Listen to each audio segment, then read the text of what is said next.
We are going to be starting in just a moment here. For those of you guys joining us live, and we've got several guests on deck, but I'm going to start with one of our primary guests here in just a moment. Let me make sure this went out.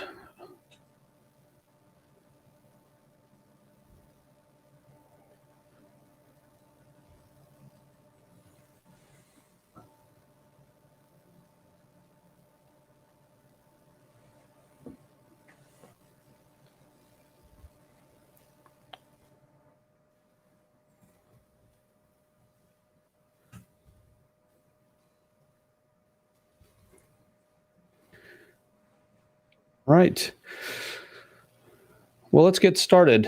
Hello, and welcome to the American Society of Regional Anesthesia and Pain podcast, ASRA Wrap. I'm your host today, Raj Gupta, and let me pop up my co-host here. It's Gary Schwartz. Gary, how are you? How you doing, Raj? Magda, I'm looking forward to this, and more importantly, I'm looking forward to the fall meeting. I'm excited to see everyone in San Francisco. Yeah, so we're going to get to that in just a moment, and we're going to introduce our host and the other guests we have today in just a moment. First off, I want to share a couple things here about stuff coming up for ASRA. So let me put this up on the screen here. So ASRA's got a few events coming up, and I just want to remind you guys of it. One of the things ASRA is doing is a lot of these webinars, and there's a lot of opportunities to interact with the ASRA community and some of your colleagues and friends and experts in the field. So make sure to go to the ASRA website and look at upcoming events. There's always some interesting stuff coming up. So the first one is October 27th, which is tomorrow, Surviving and Thriving After Burnout. Another one coming up very soon is Hot Topics. This is the basics of epidural injections and radiofrequency ablation. Another great one for our chronic pain crew. These Hot Topics are usually geared towards residents and fellows. So for those trainees out there, this is a great one to go to. And then a workshop coming up, a cadaver course. That one may be sold out, but there's future ones coming up. November 6th, the ultrasound guided regional anesthesia cadaver course in Chicago. And then there's the introduction to point of care ultrasound. That's also in Chicago the same weekend. So if those of you guys who are interested in that, and then we're starting to go towards the annual meeting in San Francisco. So let me pop this back to the annual meeting and some of our guests here.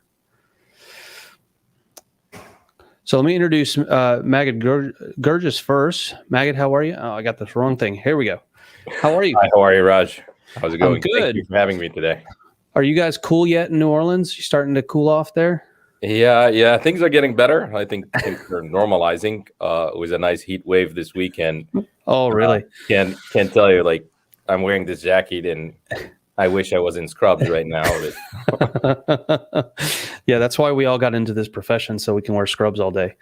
So, well, what we're going to talk about is this meeting coming up, which is a hybrid meeting in San Francisco, and I want to bring on here some of our your fellow planning committee members, so we can all join into the conversation. So we got Lynn Cohen, Max Ekman. And I think Jonathan Gorey's trying to get his computer working. I'll get him up here in just a moment as well. Hopefully we get his audio and video working properly. I think he may be ready. There's Jonathan. Can you hear us? I can hear you guys. Sorry about that. That's okay. And we can hear you too. Perfect. So what we're going to talk about today is this meeting, and it's coming up very, very soon. This is coming up November 18th through the 20th. It is a hybrid meeting. It is going to be both virtual and in person. And so there's opportunities for a lot of different people to participate in this meeting. So Magid, I want to let you launch this conversation and talk about, you've been working on this for years, probably more than anybody else. Your little baby is about to be born here in a couple of weeks. So you have any comments about what's coming up? Yeah. So let me first thank everybody for being here today. Thank you. Thank Gary, Max, Jonathan, and Lynn. Thank you so much for having the time to be in that preview. And thank all our listeners for spending some time to listen about our coming meeting. I also would like to thank, first of all, our ASRA board for allowing us to really do that 2 great meetings every year, one for spring for regional anesthesia, and the other one at Fall for chronic pain. I'd like to thank Dr. Samir Naruz, the upcoming president of ASRA, for picking me up for that really nice task. I want to say, like, there's a thank you and I'm sorry, I think was coming up when he told me that, and I'm right now, like, through the years, figure out why he said that at the time. But it takes a lot of preparation for such a meeting. Max have chaired one back in 2018, and I can see he's laughing. He remembered those days, or trying not to remember those days. And it's multiple hours put in to prepare, from the board, the chair, the meeting committee, and even the faculty. Like, there's a lot of help that we get from the faculty. But on top of all, I really would like to thank the ASRA admin. So these are all the people behind the scene that our attendees don't really interact or see with, but there's an army of ASRA admin, and they're all extremely talented and very, very organized. And I can't imagine doing the meeting without them. So a big thank you to all of them and all of you guys for helping on that. I'm just gonna give you an idea about the thought about this meeting, and one great thing about it is that, first of all, I'm so glad that this meeting is happening in person. Till like very recent, there was always a debate of another surge of COVID and going to a full virtual versus not. And I'm very grateful, after all that effort put in by everybody, this is happening in person. It's gonna be mainly in person with selected session that is gonna be on virtual for the main meeting, particularly for the main meeting. And the theme, more or less, knowing that we're still, while we're still in COVID, we kind of like passed I want to say, I'm crossing my finger, that we passed really the toughest time was that pandemic, and we're going on to this like whole new world of healthcare. It's not only for chronic pain management or regional anesthesia. It's just a new world for all of us, utilizing more of the technologies that really boosted and boomed during COVID, including telemedicine and digital medicine. And I think big portion of that meeting being in San Francisco, nearby, the Bay Area and Silicon Valley, is gonna focus a lot on innovation, both innovation in treatment, diagnosis, management, and right now I can see that there's a lot of those even will help us in our interaction and daily living with patients. Also, some of those innovations on the other end might increase our burnout. And there's going to be a lot of debates during the meeting to see what is constructive and what is destructive of those new innovation. And when we discuss more about that meeting, you'll see that. But the main theme of the meeting would focus on newer innovation and newer ways of interacting with our patients. So speaking of that, I'm super excited for this meeting, and it's so great to have all of you on here along with Raj, because I consider you guys friends, but I learn so much from all of you at each of the meetings. So I'm excited with Max's session, but also Jonathan, I know you're talking a lot about gender bias and how to talk to patients. If you could touch on some of your sessions with that, because I'm looking forward to that.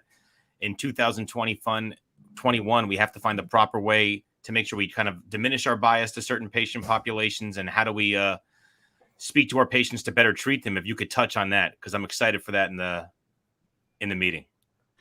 Yeah, no, thank you. First, I want to thank Majid for inviting me and for allowing us to do this panel.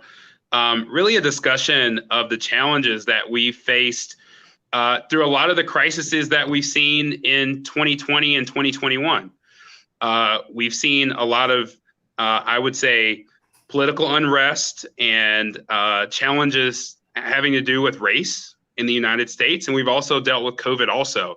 And I think both of them have really impacted how we provide pain care. And there's a lot of challenges that we face providing pain care in this area of COVID.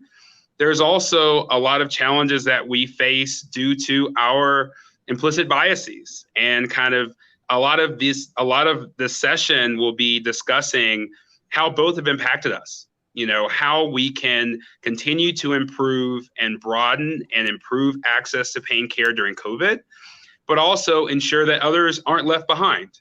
And when we bring about technology, when we bring about telemedicine, there are groups of people who don't have access to telemedicine and don't have access and have actually less access to us as providers.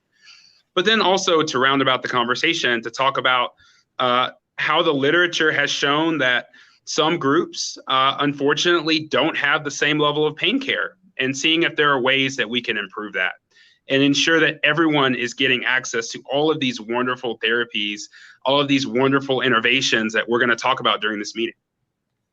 And since you touched on technology, I know Max over here is moderating a couple of different things with practice management, which some people consider boring lectures, but they're the most important because we have to fund all of our practices to better take care of our patients. But I know you're talking about, which is one of my interesting topics, is how could the machine AI impact our practice? If you could touch on that. Absolutely. Well, if you ever watched the Jetsons when you were little, or reruns of the Jetsons, most likely, you probably didn't watch the originals, you'd realize that we actually kind of live I watched the originals. I watched the originals. Right. Yeah, I'm with you. Yeah. I'm waiting for that pill so I could diet better to get all my meals in instead of eating too much pizza. But there you go. There you go. Yeah. Well, so we're starting to live that world of the Jetsons, and, flying cars and all that set aside. I don't think actually even science fiction writers anticipated how far we would be in 2021 in some ways. Now, yeah, we're not living on other planets, but digital advancement, as you well know, with computing power, has exponentially grown well beyond the pace that was ever anticipated. And the microchip has become much, much smaller, much faster than was ever anticipated. And so the computing power we carry around on our phones dwarfs the things that even my father in engineering got to use, which was the mainframe at Northwestern University, which fit inside something the size of a warehouse. And we're all walking around with more computing power than that. Well, how that's going to affect us is that there's a lot of technologies in digital health that are going to scale much faster than we thought. And they're probably already, and we'll talk on it at the meeting, they're already in action, working behind the scenes. And there's already peer-reviewed literature talking about how machine learning can augment our diagnostic capabilities and other things like that. So I think it's going to be really interesting to hear this talk, and not from just myself, but there's other speakers at this meeting that are going to hit on that. And I think we're going to be surprised as to how far things have come and how close it is that we're really going to be working alongside computer assistants. So Lynn, I was browsing through the program here, and one of the things that if anybody pulls up the full program on the website, they'll see these little badges on the program, and they represent different special interest groups that were involved in the meeting.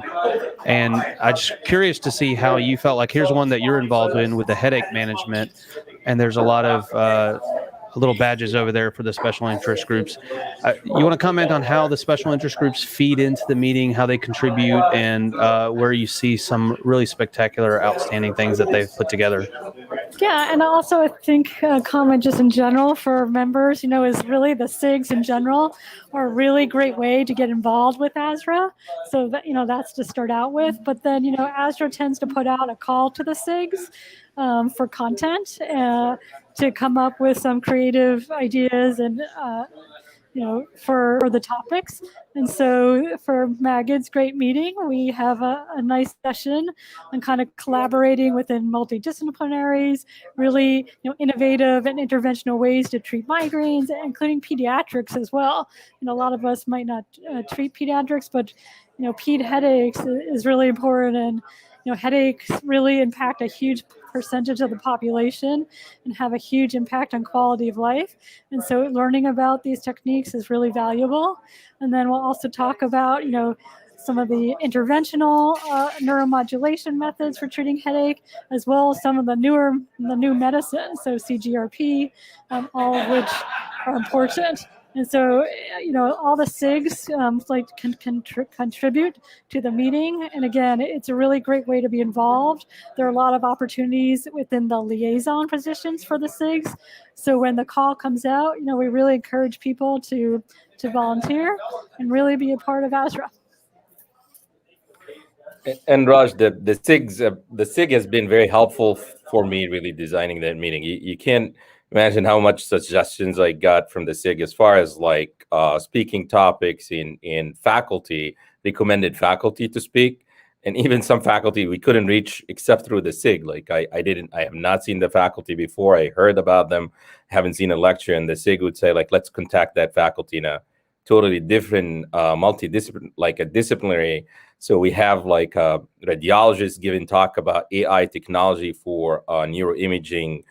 We have surgeons, multiple surgeons giving talks about this and even some engineering would talk about VR for treatment of pain. And you can see all of that through the meeting. You know, it's many times that we've heard in survey results that they want to see some new speakers and new faces in the places on the meeting stage. And I think it's really important that people know that that's one of the best ways to contribute and actually have your voice heard is through these special interest groups, and that it translates all the way to the meeting. It's not just lip service. ASRA doesn't just put lip service on this. They actually put this into the program, including who actually speaks on the stage. We have one more person that just joined us, Dalia Omafti. Dalia, how are you? Thank you for coming. I think you're still muted. Let's see. There we go. There we go.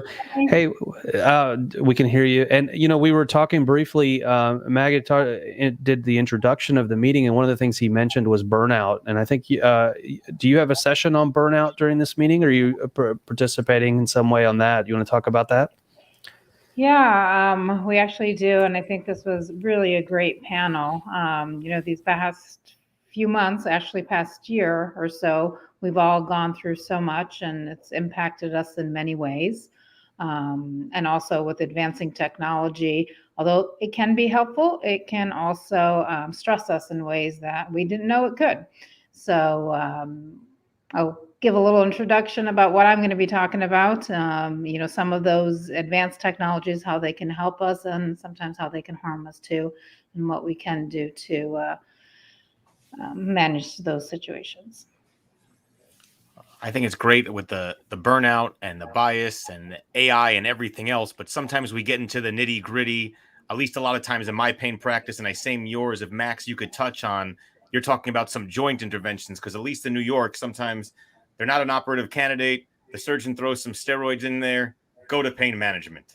So I know you have a session on that, so I'm curious about that. I have that marked on my calendar already for the meeting. Well, yeah, you know, joint pain management is really a growing and emerging area in both acute, transitional, and chronic pain management. And so there's a lot of interest there. And that has paired with the expanding knowledge of the neuroanatomy around joints, which up until the last few years had not been really well quantified. It had been qualified, but not quantified very well. And you've seen an explosion of publications in the last 2 to 3 years in a lot of areas, shoulder, knee, and hip in particular. And those are 3 joints that cause a lot of burden worldwide, you know, major players in terms of pain management. And so along with that pairs the potential for ablation treatments and peripheral stimulation treatments.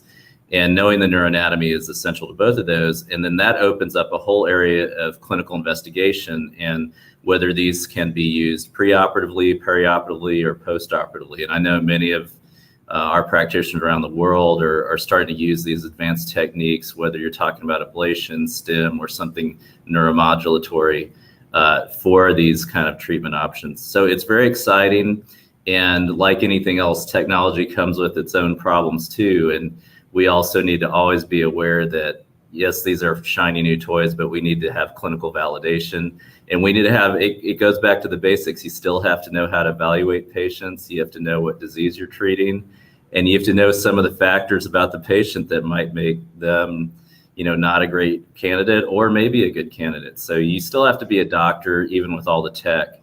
And it's more about trying to select the right treatments in this day and age still. And it's becoming, you know, it's a nice challenge to have, but it becomes more and more challenging to try and select among a wide variety of new options that we didn't even have 10 years ago, you know, and how do you pick all these out? So that's why coming to ASRA is so important, because I feel like ASRA as a society blends a wonderful balance of bringing you cutting edge information, but on the other hand, giving you a balanced scientific view and interpretation of literature. So we're not just drinking Kool-Aid and going with the latest and greatest thing. You know, we always bring it back to basics and perspective. And that's why I go to ASRA, and that's why I'm part of ASRA, because I believe in that. So, but yeah, it's very exciting, and it touches a tremendous spectrum of disease from pre-op to peri-op to post-op. And I'm happy Maggie added us in the program. She's not on this webcast now, but Andrea Chadwick, I believe out in Kansas, is moderating a session which translating her chronic pain research and everyone's research into practice. Like, how do we get the people on the bench doing this stuff to getting Max out there teaching people how to do this under ultrasound and fluoro for these different targets? And they have a great speaker group. I can't get everyone's name, so Magda might have to help me with that one. But I'm super excited. Is how do we get like our bench researchers to get these treatments to the patients? If anyone wants to touch on that. So I'll touch on that a little bit. In anybody can chime in if you need it. And I think Andrea does a great job. You know, she chaired our meeting in 2019. She had a couple NIH grants and a lot of research under that to moderate that session. But I really focused and thought about this session about, you know, not only talking about basic science research, but also transitioning that basic science research into practice. And you can see, even when we talk about some of our like clinical panels here, especially was the spinal cord stimulator panel, for example, you can see there's like one session about the role of glial cells activation spinal cord stimulator. So all of this has started at transitional research, like bench research I've done and then done in animal, and then, you know, these have moved and then moved to neuromodulation and then moved out again to like neurotechnology that we're using right now. So I wanted that panel to be built on, you know, let's talk about transitional research, and then let's talk about how advancing that research to be used in clinical practice.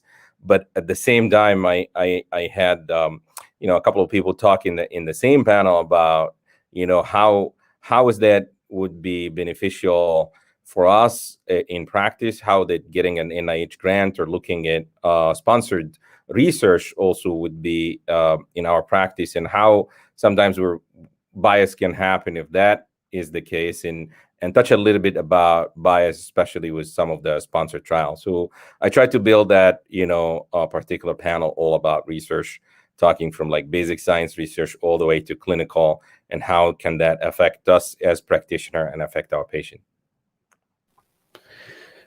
Dahlia, one of the things that I saw in the program is that, and also if people notice from ASRA, is that they've been putting out a lot of guidelines, particularly in the chronic pain arena. A lot of new guidelines have come out in the last year, things like buprenorphine management, cannabis management, use of lumbar facet procedures for lumbar facet pain. And I think that you have a section in the meeting where you guys start talking about some of the guidelines that have come out. I think a lot of people don't realize that one of the main things that people come to ASRA for is the guidelines. And so here we have an opportunity to actually talk to the people writing the guidelines. You want to comment on that session a little bit? Yeah, I mean, we have a great group of speakers in this panel. You know, there's a lot of literature out there, and these guidelines really do a great job in evaluating that literature and giving us the best recommendations for practice. So, you know, it's going to be a great session. We got experts who, you know, obviously published this literature and did a lot of this research. So it's going to be a really good session. There's something there for everybody, from medical students to residents to fellows to, you know, faculty, attendings, and even nurse practitioners. We all, you know, engage with these patients and should be familiar with these guidelines to kind of determine who's a good candidate and who isn't a good candidate. So I really feel these guidelines are going to help us focus our attention and improve patient care when it comes to certain scenarios. Jonathan, we've been talking a lot about what people are going to be talking about at the meeting, But for those people attending in person, and much of the stuff that we've been talking about, people who are attending virtually are going to be able to see a lot of those things as well. But for those people attending in person, the workshops are really important. What do you think this year is going to be a highlight of the workshops for, I'm not a chronic pain physician. I'm not sure what the in-demand thing is right now. Where are the places that people are going to be really wanting to pay attention to in the workshops? Yeah, I think that's a great question. I mean, our field is booming. I don't think that there is another field in medicine that's really having the level of advancements that we are. And even in the time that I used to say brief time, but I guess it's getting a little bit longer, that I've been out of fellowship, I've learned a ton of new techniques, and some at this meeting. I'm participating in two. One is a workshop on facial pain and ultrasound guided injections in the head and neck. And the second is kind of one of my passions, which is neuromodulation, talking about, spinal cord stimulation, also dorsal root ganglion stimulation. I think that, one of the newest topics that I think that everyone is jumping into is peripheral nerve stimulation, as was discussed a minute ago. So I think all of these things, I think there's so much to learn, and there's so many great experts that we can learn from. And so I also hope to learn from those who attend our sessions. Sometimes I always want to know what other folks are doing in their practice. And always to throw this out there, my favorite part of the meeting is really meeting the next generation. As I'm getting longer in the tooth, getting to meet, fellows, getting to meet early attendings who are just starting in practice, and really just getting to network, getting to know each other. I think that's kind of the secret sauce or the special sauce of this meeting. And I think with this being the first meeting in person in a while, I think this is also going to be a big part of it. And I just want to comment on something, that Jonathan just brought up about, meeting residents and fellows and new members. So just remember, it's up on, Raj has it up right there, the new member meet and greet is always a really great place to meet people. And then the resident and fellow reception, the director's meet and greet. Those are all great places to meet people. The other thing I think should be mentioned is it's one of the most friendly meetings that I've ever went to. It's a large organization, but it feels like a small family. I've met everyone on this panel through the meeting. Magda might be quite busy running the meeting, but the rest of speakers and everyone else at the meeting, you could stop them normally after their talk. Most people are pretty friendly, engaging. There's time in between each session. Everyone is there to learn new information, help out our patients back home. And I can't emphasize enough, it's an all-encompassing society, whether gender, race, age, trainee, near retirement. It's one of the most welcoming organizations that I'm a part of, and I cannot stress that enough. Very good. And that adds to like the end day of ASRA is always something I'm looking forward to, particularly for the celebration, not particularly because it's ending, but definitely it would be for me, definitely a successful meeting ending would be kind of a sigh of relief. But I always look to that Saturday celebration, and I feel like there's a lot of people that I meet, and I actually get engaged through that celebration that I keep and I like to call lifelong friends. And it's always, ASRA always have like certain surprising in that celebration. I'm hopeful that this one is going to also meet all the other celebrations that ASRA have done in the past.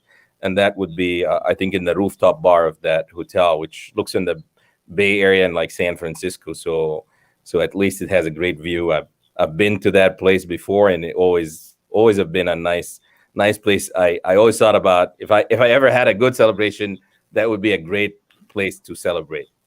Absolutely. We had a great one there for one of the spring meetings several years back. It was a fantastic celebration up there.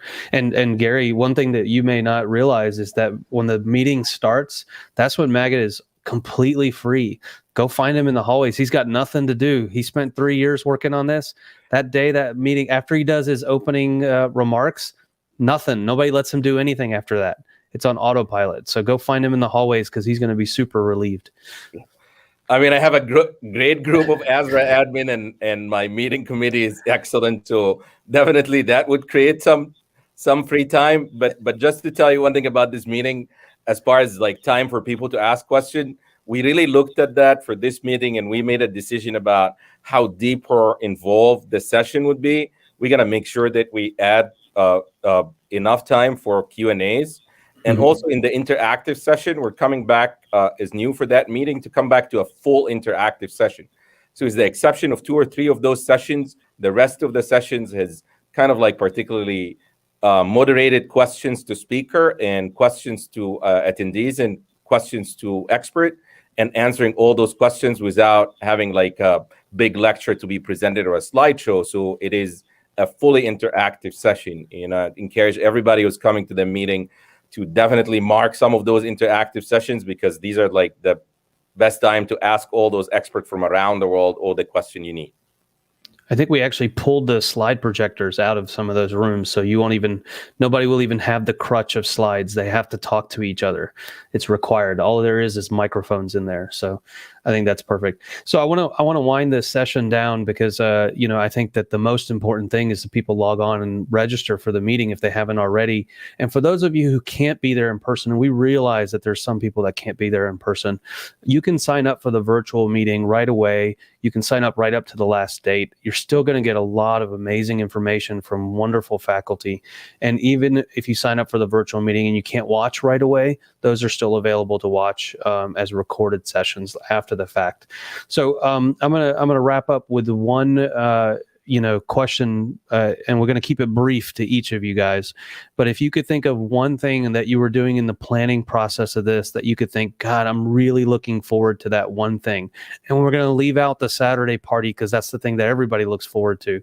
So other than the Saturday party, what's the one thing that we're going to, that you're really looking forward to? I'm going to start from the bottom of my screen and work my way back up to Maggot. So Dahlia, if you could think of one thing here, what is it? Oh God, the collegial interaction. We've been so in the virtual world. I'm ready to move into the real world, the whole new world that Megan. The whole new old world, right? Well, all right, Lynn. Yeah, I think Dahlia took mine. It's really what other people keep touching on. It's that ASRA is such an open and receptive, society that really anyone can come up and talk to anyone, and it's just going to be really great to see everyone and meet new people and see old friends again. So can't wait. Yeah. All right, Max, you're up.